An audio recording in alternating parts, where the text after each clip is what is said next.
The candles on the Ashwell dining table burned with the steady indifference of candles that had burned through many dinners and would burn through many more.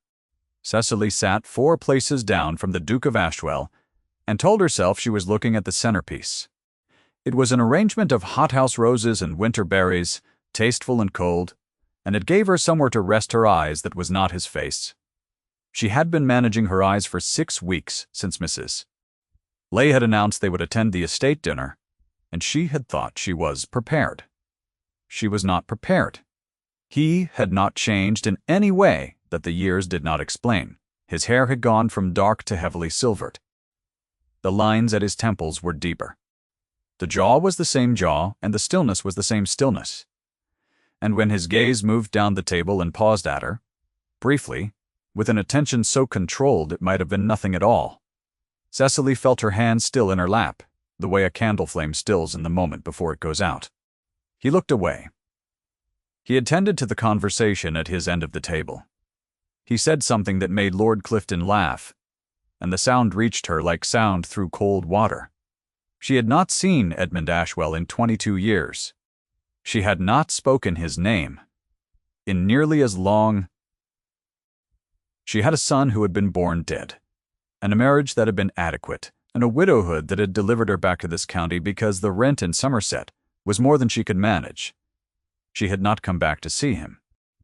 She had not come back for any reason that she could name, and sitting in his dining room with her hands still in her lap and the roses between them like a small civilized wall, she understood that there was no sufficient reason she could have named, because the reason was the kind of thing that had no name. Only wait. What she did not know yet, as the first course was removed and the second brought in, was that in the morning a vicar would knock at Mrs. Leigh's door with news that would remake everything she had been told. Cecily Vane had been 19 years old when she met Edmund Ashwell at her uncle's house in November, and 20 years old when she understood that the months that followed had changed the shape of her life beyond her ability to alter it. They had not been careless, or not entirely. They had been young. And the arrangement had been real, and Edmund had intended to speak to her father. He had told her so. She had believed him. Wire? What she had not known, because she had not known to fear it, was the Dowager Duchess of Ashwell. Lady Dorinda was a woman who had been managing outcomes for 30 years, and she understood, with the efficient precision of a woman who had never permitted inconvenience to become catastrophe, that a daughter of modest Lincolnshire gentry was not a suitable Duchess of Ashwell. She had not been unkind. She had been very clear. The arrangement she proposed had required the cooperation of a midwife named Agnes Pooler, and the silence of 2 households, and she had purchased both. Cecily had been sent to her aunt in Derbyshire in the spring, as her condition made remaining visible inadvisable. The birth had been managed privately. Agnes had placed the child in Cecily's arms for a few minutes, and then Agnes had taken it away, and then Agnes had returned to tell her that the child had not survived. Cecily had asked to see him. Agnes had said it was better this way. She had believed Agnes because there had been nothing else to believe. She had lain in the narrow bed in her aunt's back room and listened to the household moving around her, and understood that the rest of her life was now happening, and that it would not look like what she had imagined. She had been the kind of young woman who imagined. She had been good at it. She had imagined Edmund's voice at her father's door, his face in the hallway, his hands, which were careful and unhurried, and she had been able to sustain that imagining for 3 days in the narrow bed before it became simply cruel to continue. The child had had dark hair. She had seen that much before Agnes took him. She had returned to her father's house in July, and spent the autumn in the particular silence of a person who has lost something that had no name in company. Edmund had written once. The letter had not reached her. She had not known that either. Not for many years. Not until a mutual acquaintance, unaware of the weight of what she was sharing, had mentioned that the Duke had seemed quite destroyed by the whole unfortunate business. Cecily had read that word, destroyed, and felt nothing for 3 days, and then felt everything, and then put it away. She had married Mr. Marsh in 1808. He had been a solicitor with a kind face and a practical understanding that she needed a name, and she did not need to love him to be grateful. She had been grateful. He had died in 1819, and she had sold the house and most of the furniture, and the letter of introduction she had written to Mrs. Dorothea Lee had eventually produced an invitation to come and be companionable. And so she had come. Quinton Fox was standing at the foot of the great stairs when Cecily returned from the dining room with Mrs. Lee. He was a man who wore his anticipated inheritance the way other men wore fine coats, as if it explained everything. He was speaking to the dowager, and as Cecily passed, she heard his voice drop and then heard, in the way one always hears the thing, aimed at one, his easy murmur that she was a woman past her time, and that Mrs. Lee had always collected strays. She did not stop walking. She arranged her face, and she did not stop walking, and when they reached their room, she sat by the window and looked at the park for a while, without seeing it.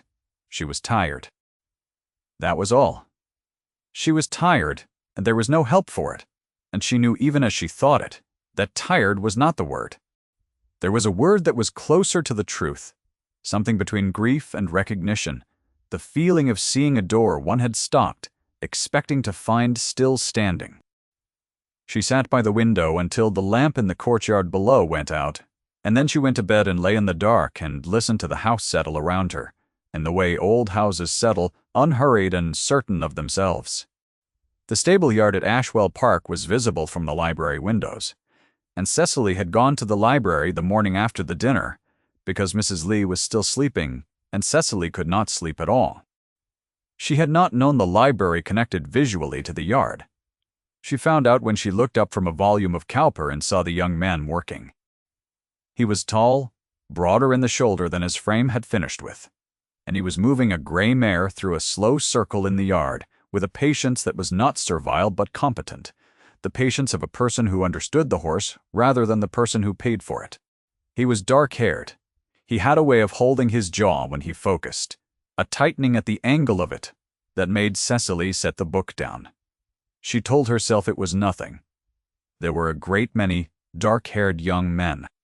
The shape of a jaw was not a message. She was still standing at the window when he came into the library. She heard him before she saw him, the quiet certainty of his footstep, and she turned and he stopped in the doorway. And they looked at each other for a moment that was too long to be comfortable and too brief to be anything. Miss Vane.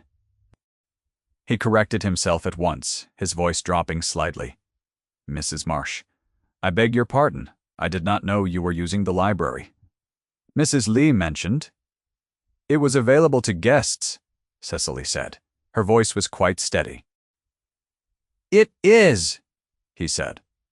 He entered the room, and she noticed that he did not go to the desk or the shelves, and that he stood perhaps 8 feet from her, which was a careful distance, the distance of a man who has calibrated it.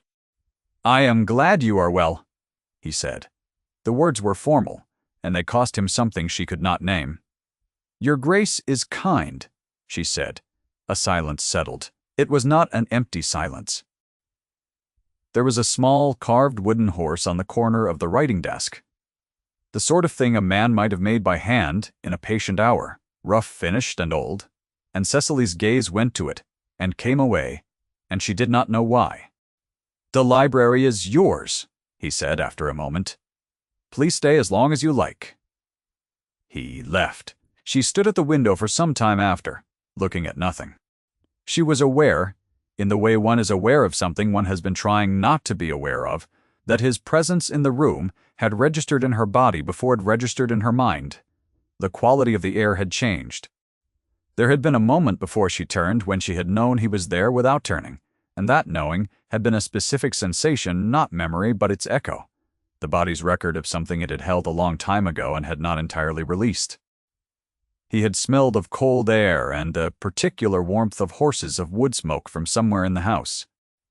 He had looked at her for that one moment when she turned, with something in his face that was not quite surprise because he had had time to compose surprise into neutrality. But that was the shape surprise had taken when it became neutral. She looked at the carved horse on the desk. She did not pick it up. The vicar, Mr. Hartley, came to Mrs. Lee's house at 9:30 the next morning, and he asked to speak with Mrs. Marsh, and Leigh sent Cecily down with a look of mild concern and the promise of tea. Mr. Hartley was a spare, direct man of 60 who did not traffic in ceremony. He sat in the small parlor and told Cecily that Agnes Pooler of Mourne Lane was dying and had asked for her, and that the matter was urgent. Cecily had not thought of Agnes in years, and she thought of her now with a sensation of cold moving through her that she could not account for. Agnes had been her neighbor's aunt. Agnes had been the midwife. The cottage was 1.5 miles walk, and Cecily did it quickly. Agnes lay in the back room, diminished to the essential, and her eyes, when they found Cecily, were the eyes of a woman who had been waiting. Agnes spoke when the room had been quiet long enough. "I did not know," she said. "That is not true. I knew what I was paid to do. I did not know what it would become." Cecily sat very still. "The child lived," Agnes said. "He was healthy. He was given to my nephew's family, the Poolers at Thornwick, who had lost their own boy the month before. He grew up Thomas Pooler. He is 22 years old. He has worked at Ashwell Park since he was 16. The world did not tip." Cecily had a sensation of the floor beneath her feet, remaining exactly where it was, solid and unchanged, while something above her shifted slowly, like a ceiling that had been held up by a single weight for 22 years, and was now, with the weight removed, settling into its natural place. She asked 2 questions. Agnes answered both of them. When there was nothing more to say, Cecily sat with Agnes for another 1/4 of an hour, not speaking, and then she took her leave. She walked back across the fields in the thin winter light, and she did not know what she intended to do with what she carried, only that she was carrying it, and that the carrying of it had changed the way the ground felt under her feet, and the way the smoke from the village chimneys looked against the pale sky, and the way her own name sounded in her own mind.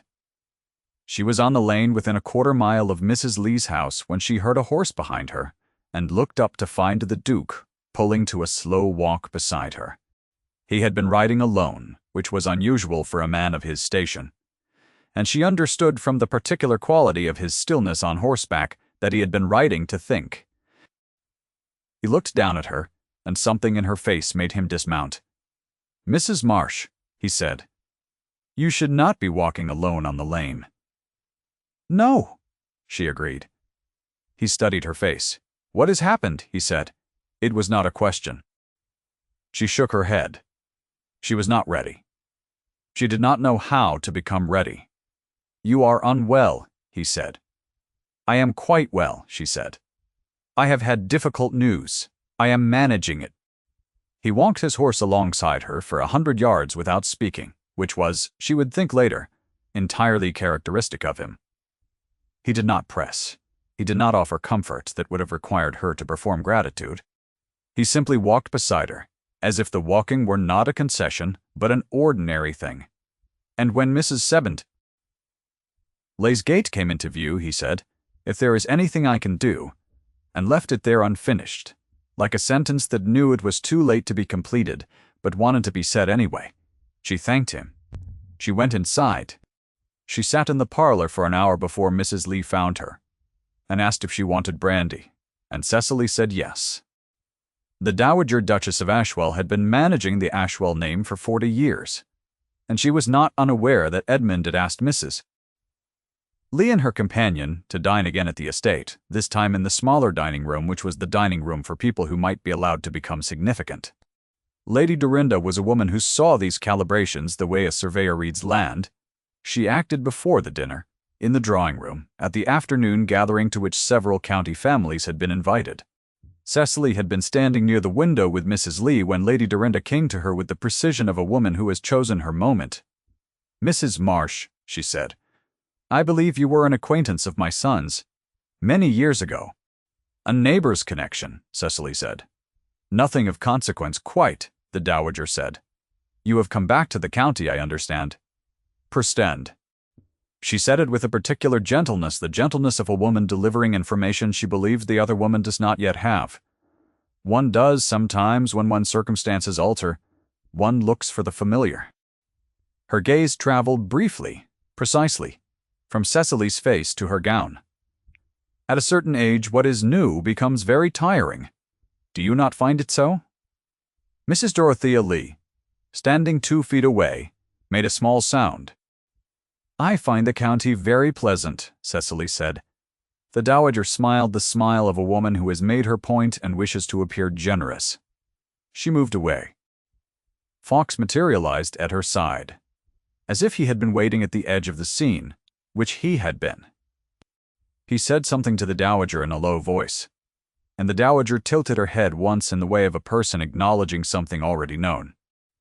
Later that afternoon, in the corridor, Fawkes found Cecily alone and said, "I should not wish you to misunderstand the situation at Ashwell, Mrs. Marsh. My uncle is a man of warmth, and he is sometimes imprudent with that warmth. I say this in kindness. A woman past her time returning to old ground can mistake attention for intention." Cecily looked at him. "I am attending to Mrs. Lee," she said. "I mistake nothing." He smiled and let her pass. "If you have stayed with this story because you have felt the weight of something buried a long time, you know how it presses. Leave a word in the quiet below, and we will carry on together." 2 days passed. Cecily walked a great deal, and spoke to Mrs. Evandy. Lee less than usual, and thought about Thomas in the stable yard, and thought about the Duke on the lane, and thought about what it meant to carry a truth that had been buried under someone else's lie for 22 years. She knew she must tell him.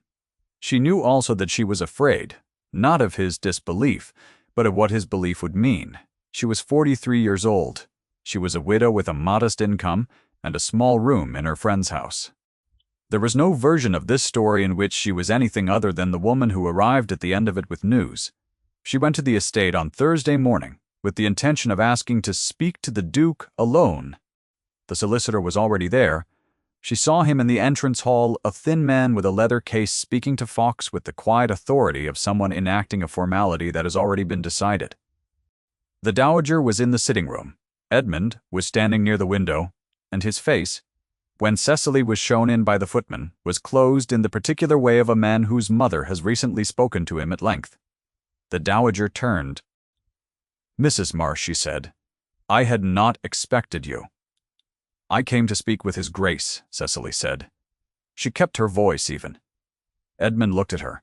His expression did not change, but something behind it, some quality of attention, altered. The solicitor cleared his throat. "I'm afraid the Duke is engaged in a family matter this morning." "Perhaps Mrs. Marsh can leave her card," Fawkes said smoothly from across the room. Cecily looked at Edmund. She understood from his stillness that his mother had spoken to him of her return to the county in terms that had made her arrival this morning look like the arrival of a woman past her time who had mistaken attention for intention. The dowager had been very efficient. She was always efficient. "I am sorry, Mrs. Marsh," Edmund said. "This is not a convenient morning." The words were cold. She had heard colder. She thanked him and left. She walked to Mrs. Ganner, Leigh's house, and she sat at the small writing desk in her room, and she put her hands flat on the surface, and she looked at the wall. A woman past her time, she thought. Perhaps that was what she was. Perhaps the dowager was right in the only way that mattered, which was that the machinery that had worked once would work again, and Cecily would leave the county, as she had left it before, and Thomas would go on being who he was. And the carved wooden horse would sit on the corner of the writing desk until someone who did not know what it was moved it to a shelf. She had a son who was alive. She had carried that fact for 2 days as carefully as one carries something that might break. And now she sat with it, and let it be the enormity. It was 22 years.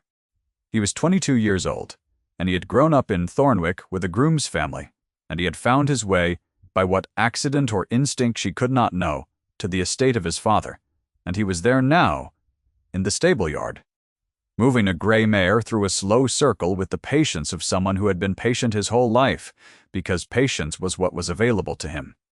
She had looked at his face from a library window and had felt her throat close and had told herself she did not know why. She had always known why. She began to pack. He had not gone to the stables in the early morning for several years, because the stables were the head groom's domain, and a duke's presence there required reason.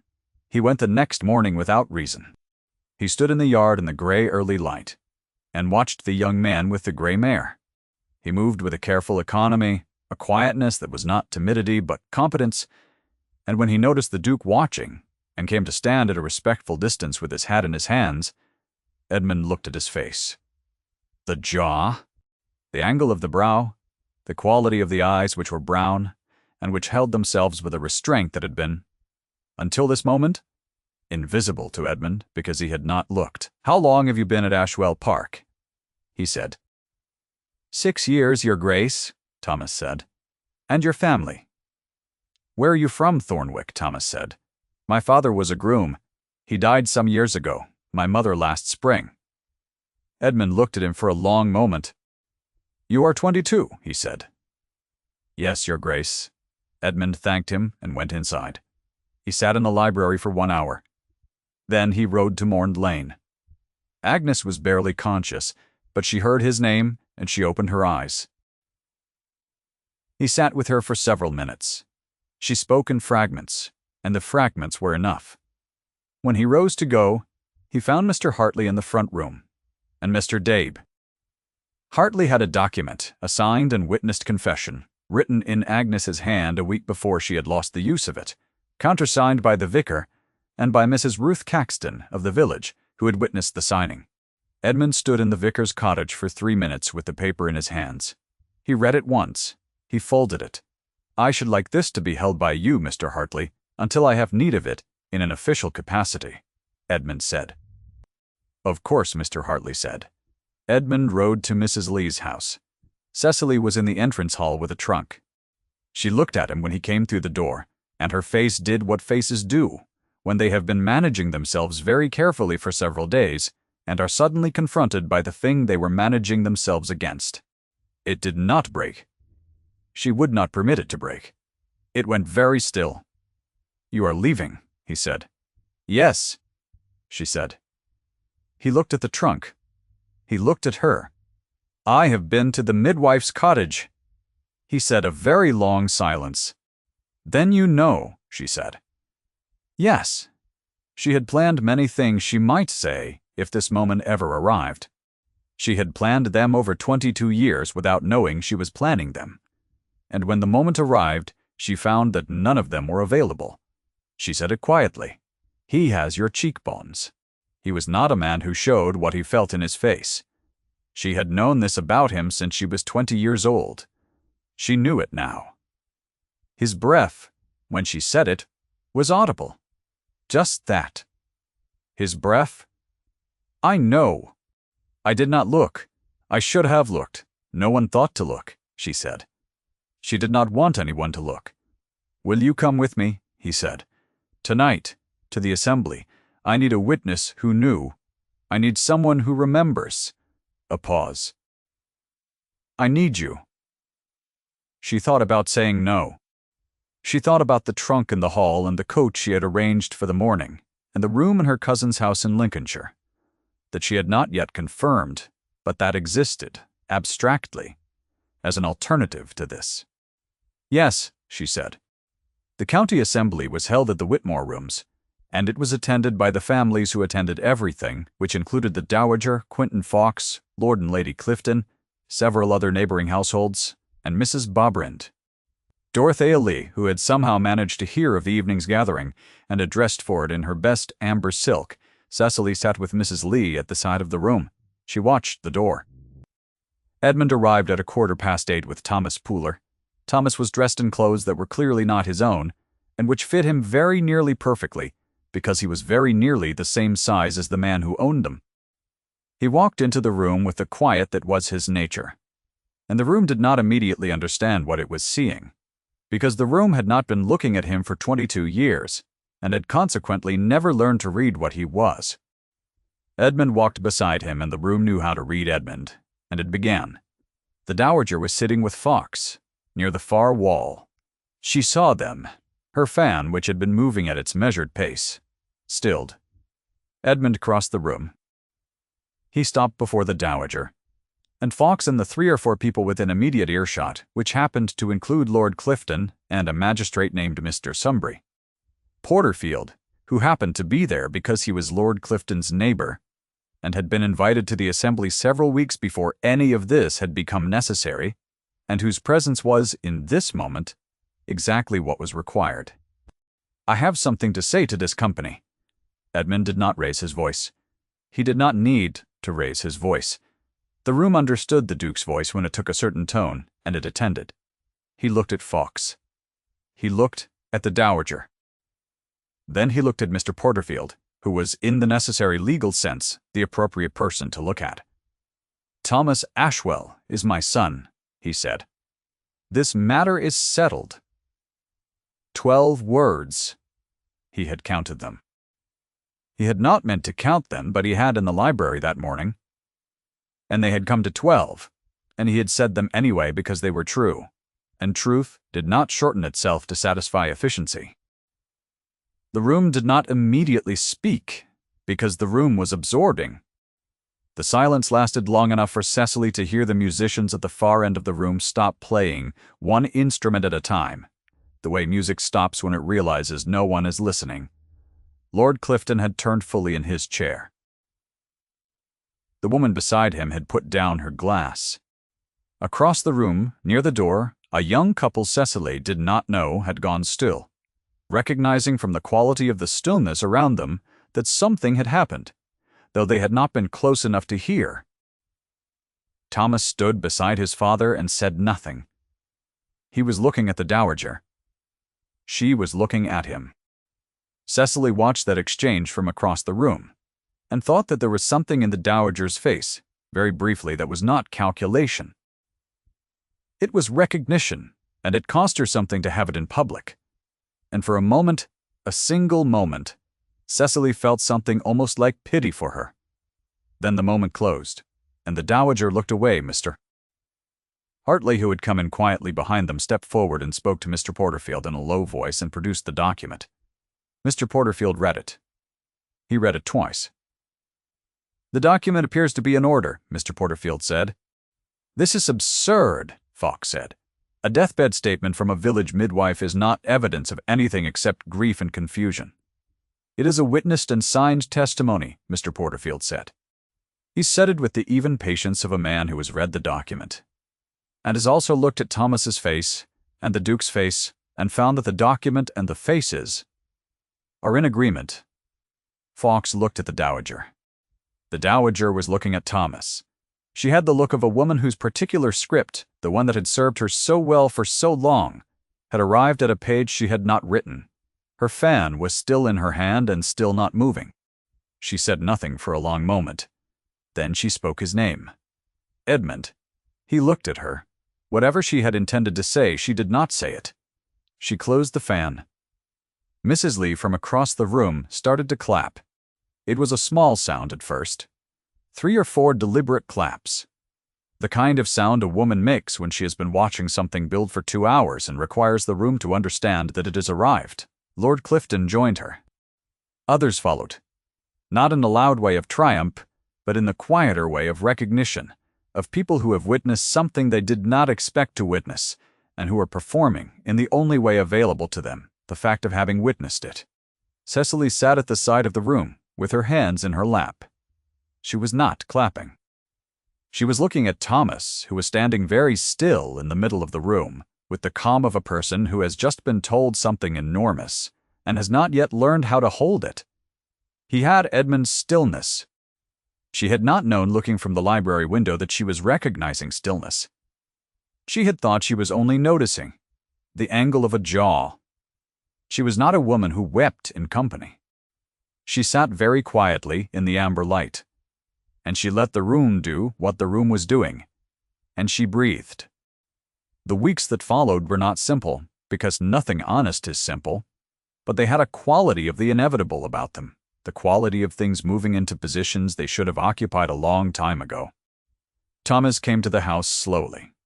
Edmund arranged it carefully, which was how Edmund arranged everything, with attention to the details that permitted other details to follow.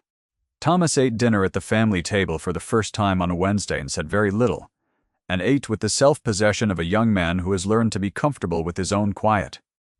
Cecily sat across from him and watched him handle the cutlery with the slight deliberateness of a man who had not grown up using it at a formal table and who was not going to allow that fact to make him fumble. She recognized the deliberateness. She had spent a great many years managing small performances of composure at tables where the wrong fork was a verdict.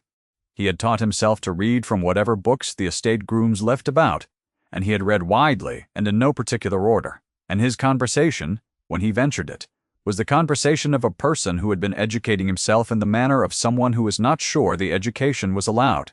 Edmund walked with Cecily in the grounds every afternoon that week. They did not speak of the past, not immediately, because the present required more attention. They spoke about Thomas, about what he would need, about what could be given and what could not be given, and what could only be grown in time. On the fourth afternoon, walking through the rose arbor in the bare December cold with her hands in her gloves and his at his side, Edmund stopped. "I kept the horse," he said. Cecily looked at him. "I made it," he said, "before I knew. Before the summer you went to your aunt's. I thought I had time." He looked at the bare garden. "I kept it because I could not make myself get rid of it. I put it on the desk in the library and I told myself it was a piece of carving. It did not convince me." "I know," she said. "I saw it." He stopped walking. She stopped beside him. "You knew when you saw it," he said. "I did not know," she said. "I felt something. I did not know what it was." He reached for her gloved hand, and she let him take it, and they stood in the cold among the bare canes of the rose arbor, with the gray December sky above them and the long dead lawn of the park stretching out before them. And she felt the warmth of his hand through both their gloves. "I did not look," he said again. "For 6 years he was here, and I did not look." "You did not know to look," she said. "You would have known," he said. "You would have looked." She thought about this. She had been looking for 22 years, at a loss that had a specific shape. She had known exactly what she had lost, down to the weight of the 3 minutes she had held it. She would have known. "Come in," he said, after a while. "It is too cold to be standing still." She went in with him. It was the first time she had done so in 22 years, and the house received her in the way houses receive people who have been away a long time and are at last not away anymore. The footman held the door. The entrance hall was warm. She looked at the stairs, the high ceiling, the portrait of Edmund at 26 that she had not seen in 22 years, and that had not changed, only darkened slightly with age. And she stood for a moment in the entrance hall, and felt the specific weight of returning to a thing one had believed was finished. Edmund was watching her. He did not say anything. He had the patience. She was learning or relearning of a man who understood that some things could not be hurried, and that hurrying them would only break them. "I am staying at Mrs. Lee's," she said. "For now?" "Yes," he said. "That is the appropriate arrangement." "Yes," he said again. He was not arguing with her. He was simply standing in his own hallway, at a careful and proper distance, looking at her with the quality of attention that had registered on her in the library, that had registered on her in the dining room, that had registered on her on the lane. It was the same attention. It had not changed in 22 years either. She went home to Mrs. Lee's. She sat in her room, and she was not certain what she felt. And then she was certain, and it was warm. Thomas found the carved wooden horse 3 days later. He had been given the use of the study for the afternoons, to read or write, or simply to become familiar with the room that was, his father had said, his, whenever he wished it. He found the horse in the corner of the desk, where it had sat for 22 years, and he turned it in his hands in the way young men handle unfamiliar objects, with a combination of care and curiosity of someone who does not yet know whether a thing is fragile. Edmund came in while he was holding it. He stood in the doorway. Thomas looked up. "What is this?" Thomas said. Edmund came in and sat in the chair across the desk. and looked at his son holding the small rough horse. He said nothing for a moment. "I made it," he said at last. Thomas turned it again. He set it on the desk. He looked at it. "When?" he said. "A long time ago," Edmund said. "Before you were born." The thing that passed across Thomas's face, the face with the jawline and the careful eyes, was not a simple thing. It was the face of a young man receiving for the first time evidence that he had been thought of before he arrived. That he had been anticipated by someone who had made a small carved horse and set it on a desk and kept it there for 22 years for a reason they had not been able to say. He did not cry. He was Edmund's son. And Edmund's sons did not cry in company. And perhaps he would learn someday to be less his father's son in this one particular, or perhaps he would not. He pressed his thumb against the horse's smooth neck, once, deliberately, and then he straightened and looked at the window. Cecily was in the garden below. She was walking the path between the bare rose canes, her dark auburn hair catching the pale winter light where it had gone silver at the temples, her step unhurried in the way of a woman who has been walking quickly for 22 years, and has, very recently, had reason to slow down. Thomas watched her for a moment, and then Edmund came to stand beside him at the window, and they stood together and watched her. Thomas had the horse in his hand. The carved wooden horse, rough-finished, old. Made by a man who had not known what it was made for, but had kept it anyway, because some things do not allow themselves to be gotten rid of until they have been given to the person they were always meant for. The winter light on the garden was thin and pale and very clear, the particular clarity that comes in December, when the sky has finished with clouds and chosen to simply be still. She looked up. She saw them at the window. She raised her hand. If this story found you, perhaps it found you because it was reaching for someone who needed it. Thank you for staying until the end.